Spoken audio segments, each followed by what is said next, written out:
Victor Okendo starts us off in Galveston. Good morning, Victor. Southeast Texas feeling the brunt of Hurricane Beryl now.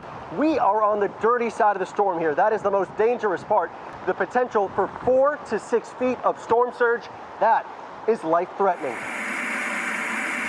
This morning, Hurricane Beryl slamming into the Texas coast as a Category 1 hurricane.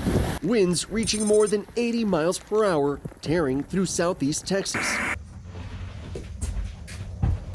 Hi there, and welcome back, everybody. We got a doozy on our hands this time. This is a Loveseat that was part of a bigger set of outdoor furniture by a company called Smith & Hawken, and it's made out of teak. I forget the type of teak.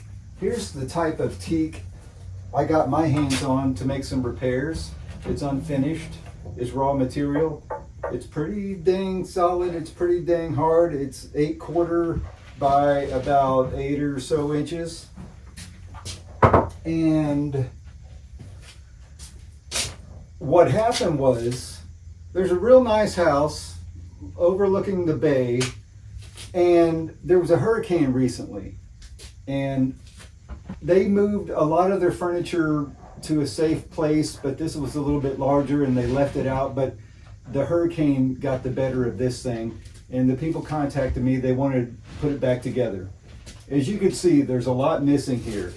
There's a couple of rails, and even before I put them in position, they're damaged severely.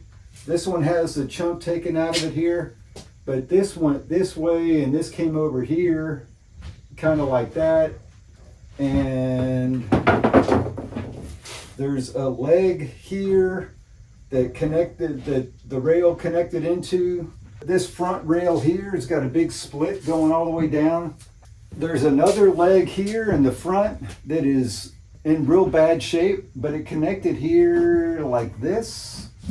And even this piece goes on here. It's a bit of a mess. There's a number of pieces over here that are completely disconnected while it's still relatively intact. So I'm going to have to disassemble this a little bit more before I can reassemble anything. And my best understanding is there's one piece missing. So I'm going to have to make at least one piece. I might have to make more than one, or at least I'm hoping I could do some repairs on these, adding material and try to hide it and blend it in to the best of my ability. But anyway, this is the challenge, and it's quite a challenge. And I gave her what I think is a low price. However, that price might be similar to what she paid for the furniture. But the work I'm going to have to put into it, and then finishing, it's got a thick layer of polyurethane, and it's just it's going to be a challenge. I gave that what I'm calling a lower price because I'm going to be learning a lot on this. I'm not going to march into it with full confidence. I'm marching into it very cautiously.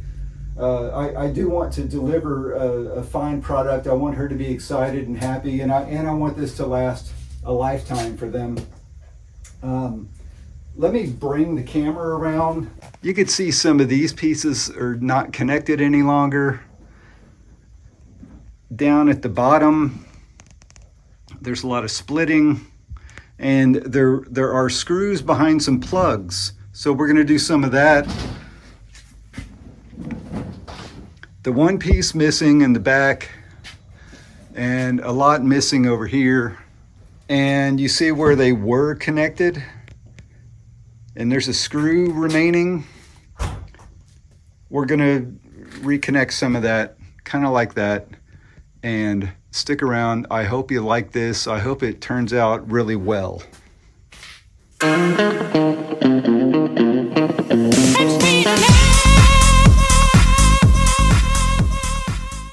I used my 3/8 inch brad point bit, and I'm drilling some of these plugs out.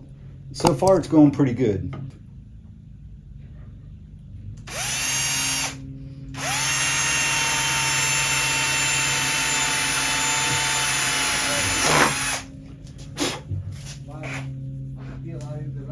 Not bad.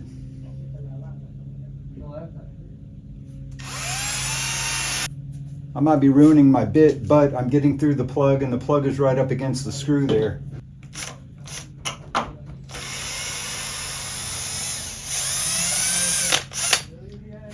That worked out pretty well without any additional digging out or chewing, or not even blowing out the rest of that plug. I was able to get the screw out, full access to the screw. Short screws, these are 1-inch screws.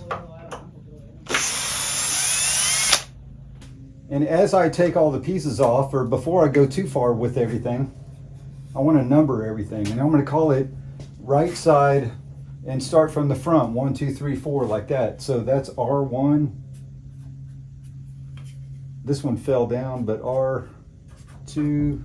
So that comes off. It was only that 1-inch screw, which ain't a whole lot holding it down there. It was glued to here, but I'm thinking I might be better off with 2 screws, especially since it might be a little more fragile because it's being repaired and not completely rebuilt. And I may consider a longer screw, a little bit longer. And you see, it was just a small 1/4-inch dowel going up into a 1/4-inch hole. I noticed here and there they used a lot of, or they used some expanding glue, like a Gorilla Glue. I'm sure Gorilla Glue has its place. I've never heard any wonderful things about it, really, and I've never bought it or used it. There we go. Look at this one. This was already damaged from the factory. It had the dowel, but they even shellacked or polyurethane over the broken piece. But that third one went in, the fourth one went in right here, but what's missing is this piece. So I need to build that piece, and it's got a nice little curve to it. And what I determined is all 4 of these have the same curve to them. So, and this one has the same curve as the next one. So if I, and we'll get into that a little bit later, but if I just set that down and measure here, that measures right at 1.5 inches. And the material I have measures 1 5/8 inches. So that's perfect. So I will be able to, I'm going to cut it to length here. I'm going to rip it down to 2.5 inches because these are all 2.5-inch rips. And then I'm going to trace a piece on the side, and I'm going to cut it out on the bandsaw.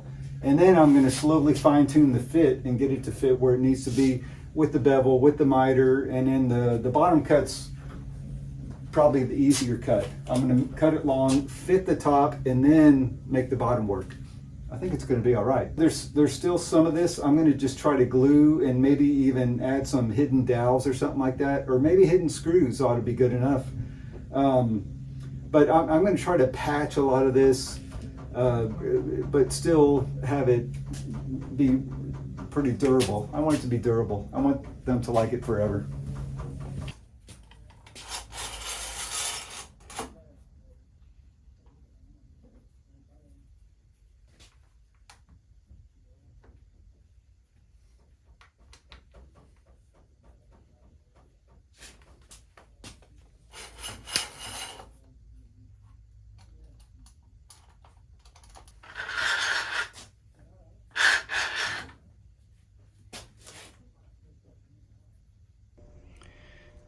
Okay, I got a lot of this taken apart, and I have some more of it put back together. And some of the things I realized when I was taking it apart. This one joint here had an ugly crack. You can kind of see it cracking around the side here. That was underneath the seat, but that was separated about a good 1/2 inch. And then also this connection where this meets this was separated about a 1/2 inch, and the back of the seat was dropping. The seat right now is upside down, so actually the inside was dropping. That's what it was. But I put a lot of glue in there. I put a 4-inch screw in the backside here to hold it. A lot of glue in this joint at the same time. Everything was clamped up overnight, held very well. Over on this side, the one rear seat slat, I re-glued. I cleaned up all the edges, re-glued, and it had the old screw in the center, but I put 2 new screws on either side of each other. And on this side, it's basically the same thing. Remove those 4 slats. I've got slats over there that I removed. I got a leg here that belongs in that corner over there. And then I have all those other slats that belong on that side. But on this side, this leg was completely off. It had a major damage, a major fracture. You could still see a lot of that fracture, but that was broken all along here, and coming back up this way. And this whole chunk was taken off. I glued it up and put a few screws in there. All my screws are stainless, by the way. Here's another area. This had an ugly crack and full break across here, separating this area from this area. I cleaned everything up. I put it back together, clamped it, and put some screws in there just to hold it. So on this repaired leg that I put back in, one of the things, it was also broken severely across here and going up around here. That was the other damage, but it was severe. And I put another screw in here to hold it together. So that is a new connection. This is a new connection. This was the way it is, but it was out of whack a little. So I brought it all together. That was a major accomplishment right there. And one of the next things, I've got this leg, which is ugly. It's tore up, but I think with some epoxy and or glue, we're going to be able to get it back together. Humpty Dumpty. That tenon ain't so bad. I love how they have their draw bores or what have you, lock tenons, lock bores. I'm not sure what they're called, but they really are nice. I like that. Like here, there's a tenon between these 2 boards, and then they have these additional bores, lock bores or something like that. They have it at this joint also. Here, it's like a reassuring feature that the tenon won't come out of the mortise. However, once again, this not only went through a hurricane, but it was sliding around on a composite deck, and it just slid around on the composite deck. I bet it did a lot of damage to the actual house. Here's another thing. That big crack in the front, you can hardly see it here. You cannot see it over here, and the crack went about this far. And if I look around from the front edge, let me move a few of these. You can see some of the crack. It's very obvious here. And then it becomes harder to see, but you could still see it. And I'm not going to freak out because it's such a Band-Aid that we're doing, but I glued the entire joint, and I put screws every 6 to 8 inches, something like that. So it's going to, in my opinion, it's going to hold very well. And those screws are on the underside, so they're not going to be visible. And I'm not going to put plugs on there. So the final thing, this is turning out to be maybe the most aggressive portion of the surgery. if the chair is flipped over, this is the upper left-hand rail. Coming from the back of the chair, swinging around to the front of the chair. And the front of the chair will tie into this, kind of like that, right? No, kind of like that. But look how much is missing. This piece is missing. I don't have that piece to glue back in. I want to fit these together and glue them together. And then eventually I want to fill this with epoxy. But anyway, I got a lot of it back together. I'm very happy with it. Tomorrow, we're going to begin some of the major reconstruction on those components. So here are the components laid out from the left side, numbered L1 through L6, with L5 missing. And you see how they all change in length. The bottom is a straight line, even though it starts to wrap around the curve of the chair in this area. They gradually get bigger as they go up, and they have a little, whatever, the 5/8 of an inch spacing between them. L4 was already damaged, so I have to make an L5, and I think while I'm at it, I'm going to go ahead and make a new L4 and an L2. I think that would be the better answer instead of trying to hack something in there. But I don't mind hacking something in here. I can just make a clean cut and put a little piece on there. That's on the end. It will be the end that's visible, but I think it'll be presentable. And here is my teak. I've already cut it down to a rough length. It did measure 7.5 or so, but I've ripped it down to 2.5, same as these, and eventually I'm going to lay this on top and scribe it to get the curve, and then go cut that on the bandsaw. So I got my scribed curve on here, number 5, and over here I have number 2 and 4. I need to adjust. Got my 1/2 inch blade, which is about the max I could do on this little bandsaw. So let's.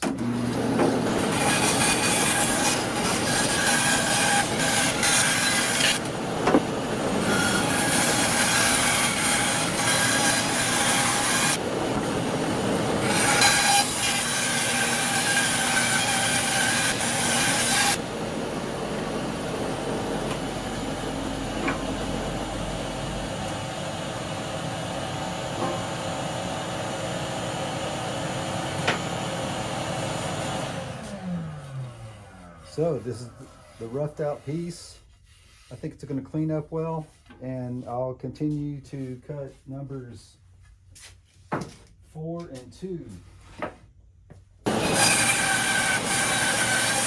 Okay, here's one more thing. With this oscillating belt sander, normally it has a flat face on it, and it's hard to get on the inside curve there. What I made is a little platen. It's I have this for a rocking chair template, and I use that as my radius, which is a little bit tighter than this radius, just a little bit, which is perfect. And I had a piece of poplar, and I traced that radius and cut it out of here. I put a few screws in it to go into the actual flat surface and threaded it, and I'm very happy with this. I had to fiddle with it a little bit to make sure that the platen doesn't hit the wheels, and now it doesn't. At first it was rubbing a little bit. And here's another thing, as this goes up and down, it just comes down and touches, but I don't want the belt to be below this, or else that jams the belt up, because the belt will go down inside that area there, and when this comes down it jams up. So I've adjusted this, and right now I've got it's like 23 grit. This is a very serious grit, just to clean up those threads. Now put it down here. I'll let it run a bit before I tighten it up to set it.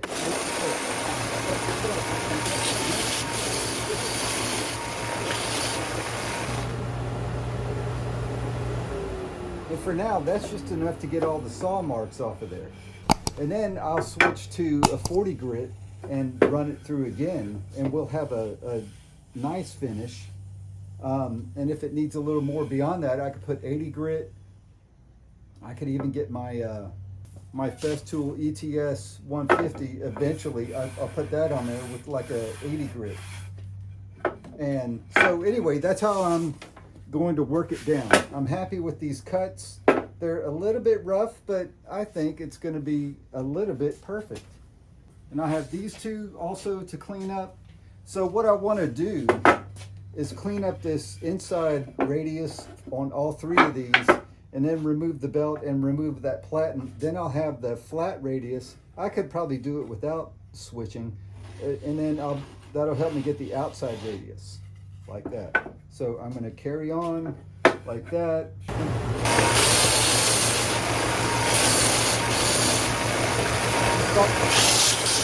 I had this piece that I had glued on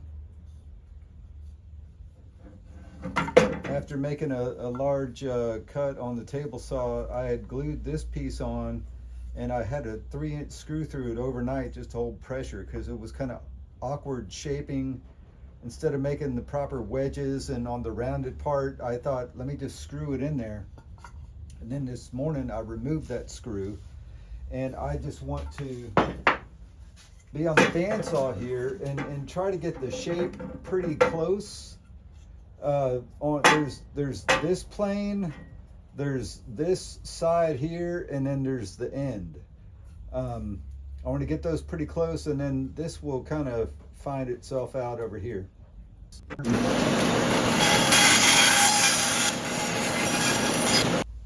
So this is relatively close. I'm going to take it to the oscillating sander and see if I can't get it a little closer to everything. I might have to get a block plane out and clean that edge up, or even a little block sander perhaps. We're getting there.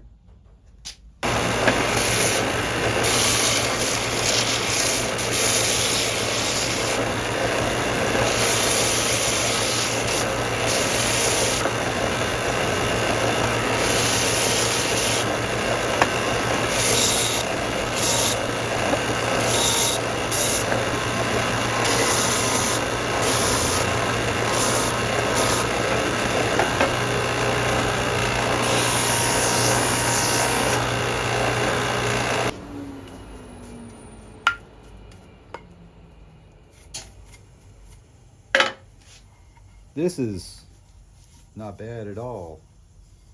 There's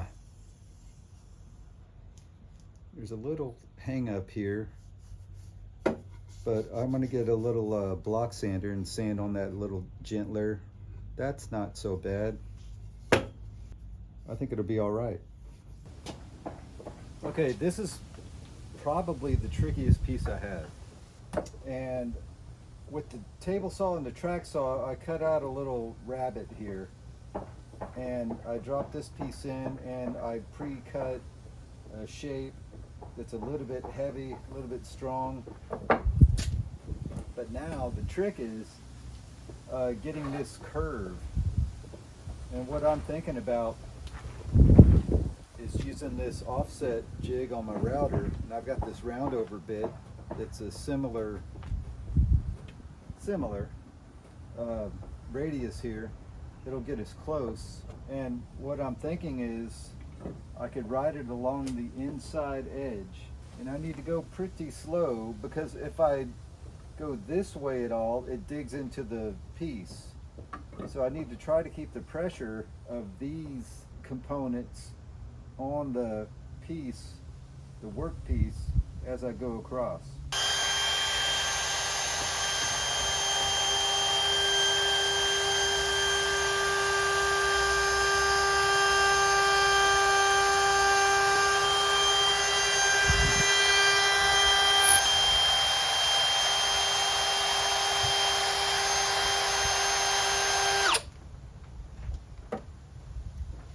not too bad. This is doing what I hoped it would do so far. I should mention also, I did put this piece on the joiner to get this smooth and flush, and I'm very satisfied with how that turned out. Let me stay where I'm at and go down a little bit.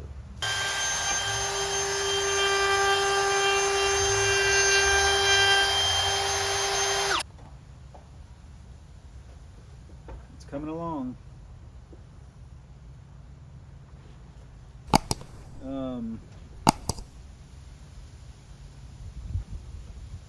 I think the same thing.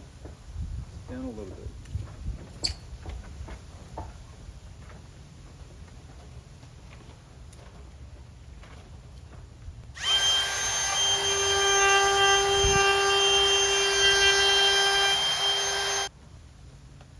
It's getting pretty close there, but it's a little proud over here.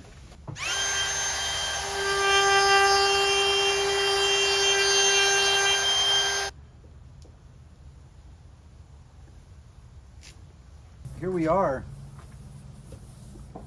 I did gouge it out a little bit over here, but I also sanded that out a little bit.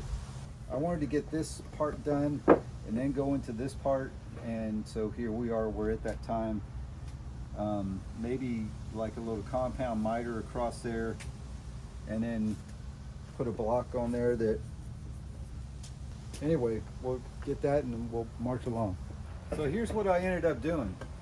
I ended up taking out, instead of a triangle, I'm taking out a kind of square. That's exactly how it's going to go in there. See, you got that cut, then this piece is going to fit in here, and then it's going to glue overnight, and then we're going to shape it again like we did some of this, and like we did some of this. This one I'm tickled with. So if I could do that one so well, why can't I do another one over here in similar fashion? One thing I noticed, my grain might be a little wacky here, but when you look at the side, I think it looks appropriate. So I have shaped a number of pieces like this one. I showed this one earlier. There's another one of these at the other end of here. I'll have to show you that later. But now it's time to make this connection. This was a little piece that had broken off and I glued it back on. But what I'm gonna do here is use epoxy to connect this, to make this connection. And then with this gaping hole, I'm going to fill that with epoxy. I have this JB weld set that I've had for a long time and finally started using it today. First time ever using it, and so far I'm very happy with it.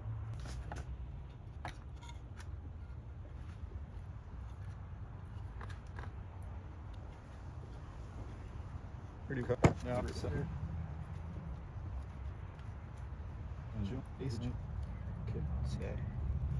What is the hole?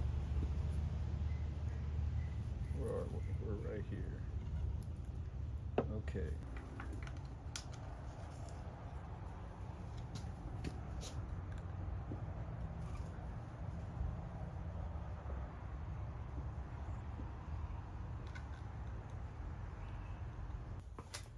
When we come inside, I didn't show everything, but over here they had the existing screw in the center, one screw in the center, as you can see right here. So that screw went into a hole that's kind of wallered out and no longer good. So I'm plugging that hole, but I also drilled 2 new holes to have 2 new screws. And these are 1 5/8" screws, kind of covering something like this. So these are going to dry overnight. The glue's going to set up overnight, and then I'll cut the screws off flush, sand them down, and this side will be ready. This side had a little epoxy fill also, because there was another big gaping area. Filled a few more screw holes and a few plugs around this side. So this side is, the assembly of it is done. I just need to clean up the plugs and everything. This leg, it had trouble also. It had a built-in tenon coming off of the main face there into the leg, mortised into the leg. But that was all tore up, not much left on it. What I did, I added 2 dominoes. Before I step too far ahead, this was a crack because originally that was cracked all the way down. I filled, not all the way down, but halfway down. I got a lot of Titebond 3 in there and clamped it, and I think you saw previously a lot of screws underneath there to hold it together. But it was a little gap in the crack, so I filled that with epoxy earlier today, sanded it down. And what we have here is 2 of these 8x50 dominoes, kind of like that. They're a little closer together. There's a little meat on the end, but there's a lot of glue in there. And that's what we have. The main support between the rail and the leg. I did add a couple of 3-inch screws under here going back into the leg also. And hopefully that supports it all well. Some of the next hurdles for me, I think I'll be able to reuse this tenon. This had a tenon, or it might have been a dowel sticking out. There wasn't much on it at all. And this had something similar. There wasn't much on it. So I cut that off and cut this off. You can see that. So after I get that assembly out there, glued up, that's going to be one arm, one continuous arm going from here around here and ending up right here on the leg, as you can see on the other side. Getting a lot of it back together now.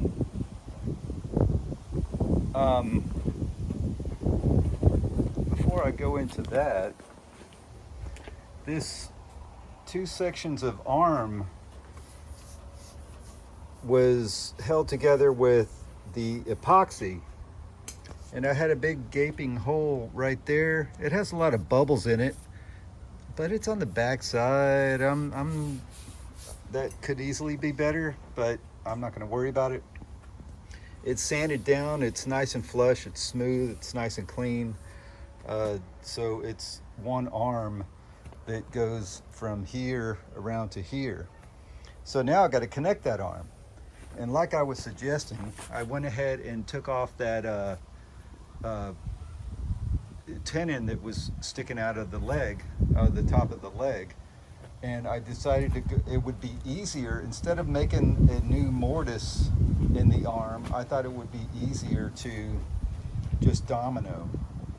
But it's not a simple domino. Everything's on compound miters, and so I did some precise layout, and so far so good. I did this set in the arm, in the leg, and I fitted it, and it fits nice. Now I'm doing this set. I previously cut that tenon off, and I needed some kind of reference, and so I went with this flat spot here as my reference because it's consistent on both pieces.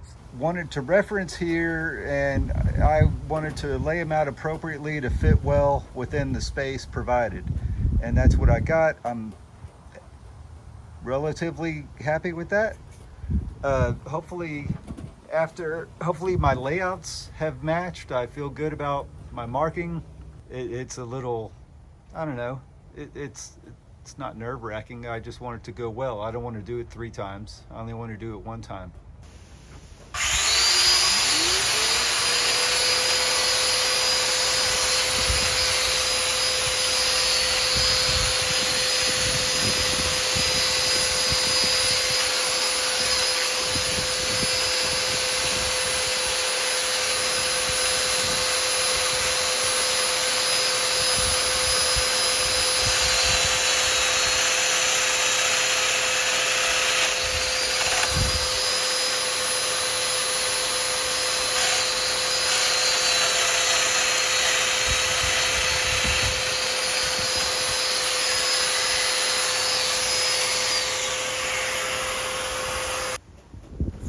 that match up with that? That's the big question. I'm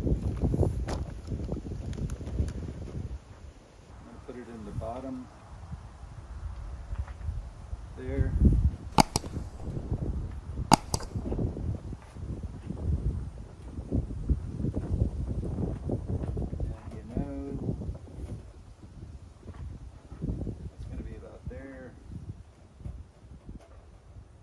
Not perfect, but it's a 16th off. I bet that'll sand out.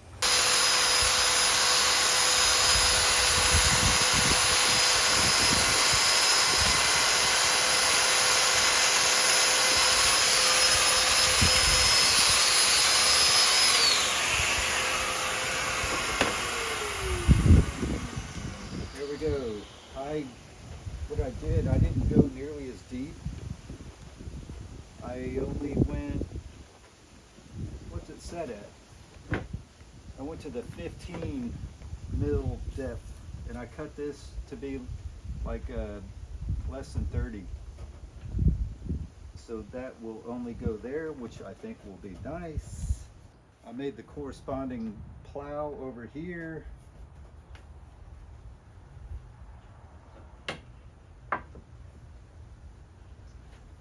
How is that?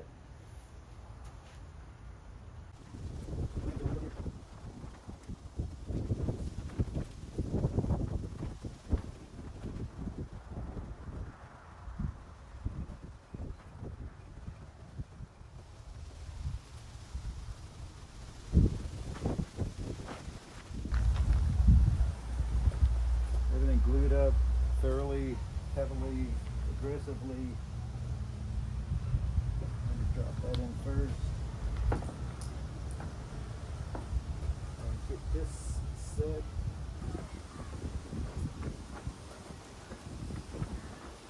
Here we are getting into the final assembly.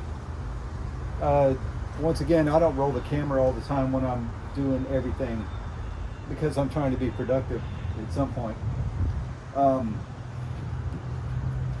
This piece had a little scab on it. I cut a triangle out here and patched it with the teak.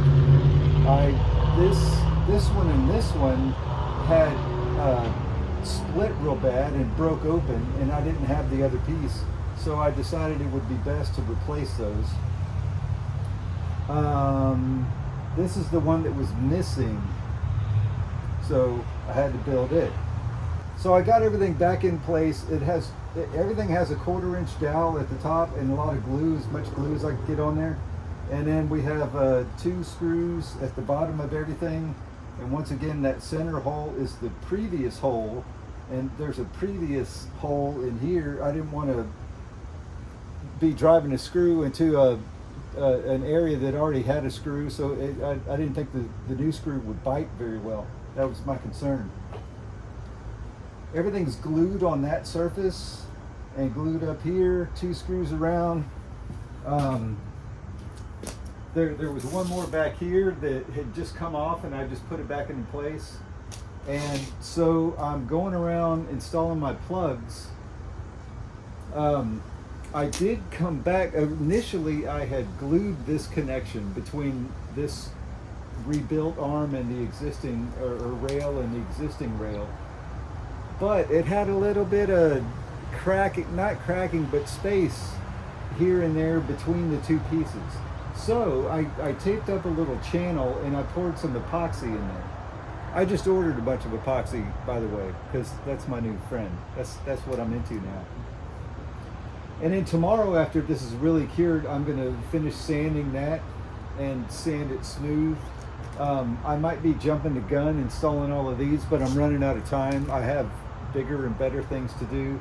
I spent a lot of time on this for this much money, but I wanted to do it. I knew it wouldn't be worth what it really was worth to me. It wouldn't be worth it to the customer.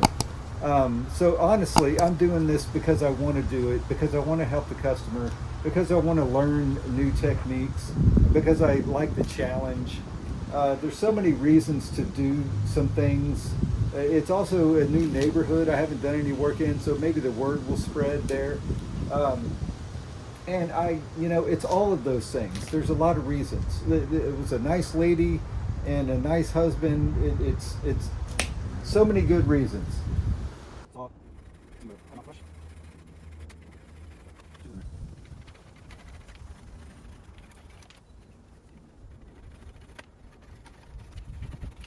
Disc.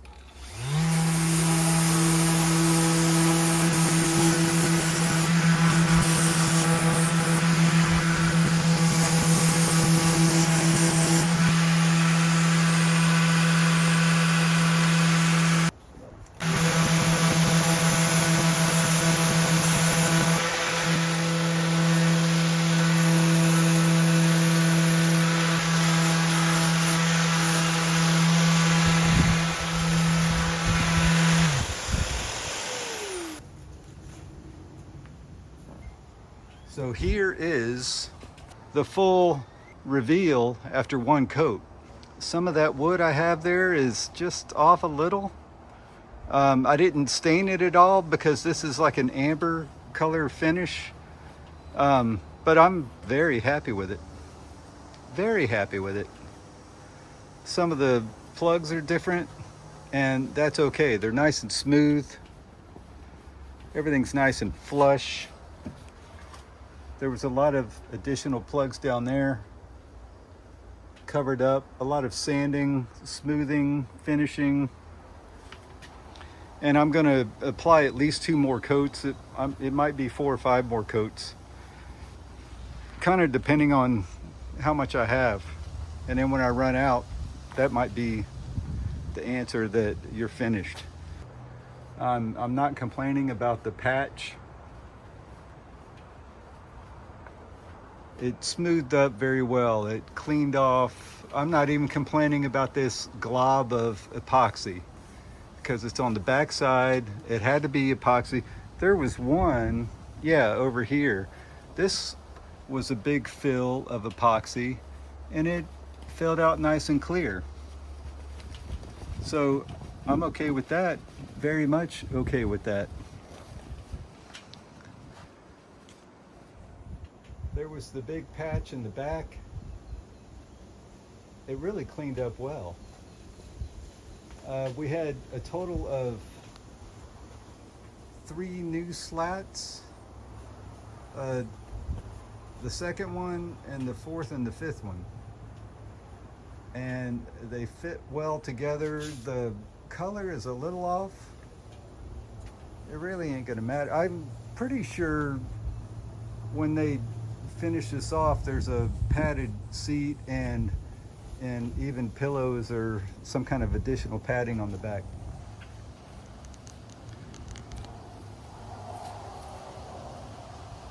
Everything looks pretty good. This patch up here is a different color, but it's smooth as can be. It flows in, flows through well. This patch is a little bit different, but again, that's how wood goes. That's everything. For now, there will be a few more coats, at least a few more coats. But this is a tremendous success. Financially, no, but very rewarding.